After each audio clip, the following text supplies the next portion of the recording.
Olá, meu nome é Natália Ruoco, eu sou acadêmica do curso de Fisioterapia da Faculdade Uniamérica.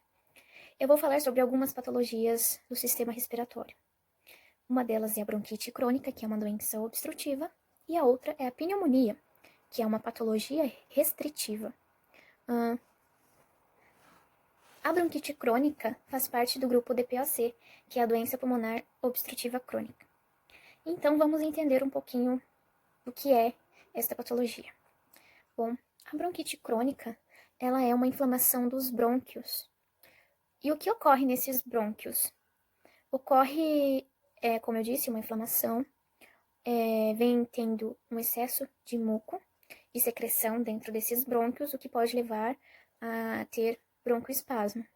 O broncoespasmo, ele é uma contração do músculo liso. Esses pacientes DPOC, ele tem algumas características que são bem importantes para que nós possamos saber lidar com isso. Primeiramente, eles são hiperinsuflados, ou seja, tem excesso de ar dentro desses pulmões, por conta dos brônquios que estão fechados pelo excesso de muco, pela inflamação, pela contração do músculo, pelo broncoespasmo, que faz com que esses pacientes tenham um diafragma muito rígido e muito reto. E outra característica que é bem importante também desses pacientes é a questão do tipo BB, que significa Blue Bloater, que nada mais é o paciente com um tórax brevilíneo, um tórax cheio, por conta do excesso de ar no pulmão desse paciente. Agora, a pneumonia, ela já é uma patologia restritiva, que ocorre nos alvéolos, diferente da bronquite, que ocorre nos brônquios. Então, o que ocorre nesses alvéolos? Ocorre uma infecção e ocorre um excesso de secreção nesses alvéolos. Os alvéolos, eles são responsáveis pela troca gasosa, ou seja, a troca de gás carbônico pelo oxigênio. Então, como esses alvéolos estão muito acometidos pela pneumonia, não ocorre troca gasosa, por conta deles estarem totalmente infeccionados e cheios de secreções, o que pode levar o paciente a ter insuficiência respiratória e, consequentemente, ele precisa ser entubado. Um dos principais sintomas da pneumonia é a falta de ar. Então, quando este quadro se agrava muito no paciente, ele precisa ir para uma UTI. Agora eu vou falar um dos principais exames que nós podemos utilizar para ajudar no quadro clínico e no diagnóstico dessas duas doenças. O primeiro, que é a espirometria, que um dos seus objetivos é verificar o volume corrente de ar no nosso pulmão, o tanto de ar que entra, o tanto de ar que sai. O outro é a gasometria, que é muito usado por médicos em UTI, principalmente quando esses pacientes estão internados, né? Principalmente os que têm pneumonia.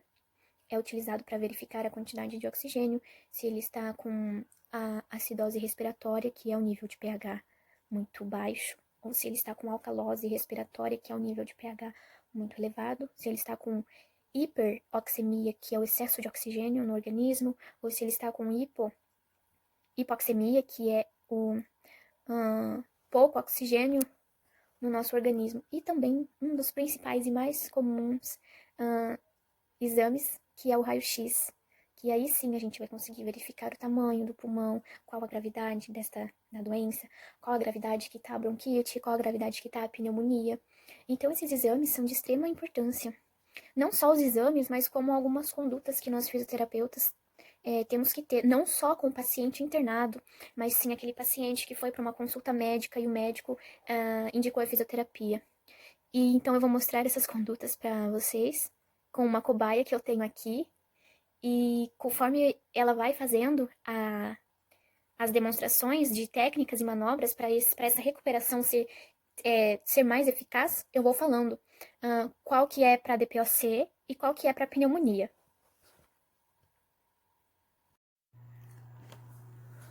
A primeira técnica, que é da bronquite crônica, eu vou apresentar a técnica chamada TEF, que é a terapia expiratória forçada. E a técnica da pneumonia é uma técnica de reexpansão que se chama compressão e descompressão torácica súbita. Eu vou mostrar isso na cobaia que tá aqui comigo. A técnica TF serve para fazer a desinsuflação do pulmão e a compressão e descompressão torácica súbita para fazer reexpansão. Tá, agora eu quero que a senhora inspire e depois expire normalmente, que eu vou ajudar a desinsuflar na expiração. Vai lá.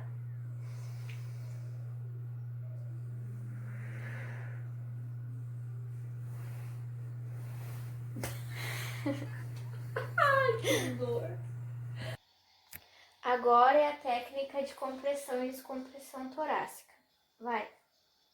Inspira normal e na expiração eu vou ajudar.